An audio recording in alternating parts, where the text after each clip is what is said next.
আমাদের মুসলিম কি করেছে খালি ভিডিওটা দেখে যান, আর মা বেটা কি গল্প বলছে খালি শুনে যান।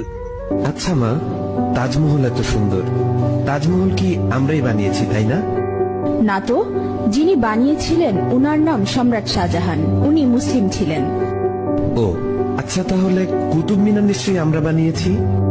না না, উনিও মুসলিম ছিলেন, উনার নাম কুতুবউদ্দিন আইবেক। তাহলে লাল কেল্লা নিশ্চয়ই আমরা বানিয়েছি?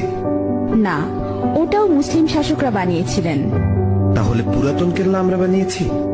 না, পুরাতন কেল্লাও মুসলিমরা বানিয়েছে। তাহলে চার মিনার নিশ্চয়ই আমরা বানিয়েছি? না, চার মিনারও মুসলিম শাসকরা বানিয়েছে। মা, আমি শুনেছি ভারতের সবচেয়ে বড় ও পুরাতন রোড গ্র্যান্ড ট্রাঙ্ক প্রায় 3000 কিলোমিটার পর্যন্ত বিস্তৃত, সেটা তো আমরা বানিয়েছি।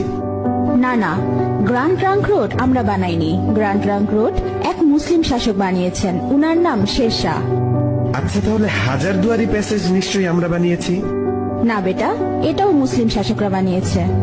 আচ্ছা, তাহলে মুঘল সাম্রাজ্য আমাদের ছিল তাই না? না, মুঘল সাম্রাজ্য মুসলিমদের সাম্রাজ্য ছিল। আচ্ছা, জয় হিন্দ এই শব্দটাকে আমরা প্রথম তৈরি করেছিলাম? না, এটাও একজন মুসলিম প্রথম বলেছিল। আচ্ছা মা, সারে জাহা সে আচ্ছা হিন্দুস্তা হামারা এই শব্দটি আমরা প্রথম বলেছিলাম তাই না? না, এটাও একজন মুসলিম কবি লিখেছিলেন, উনার নাম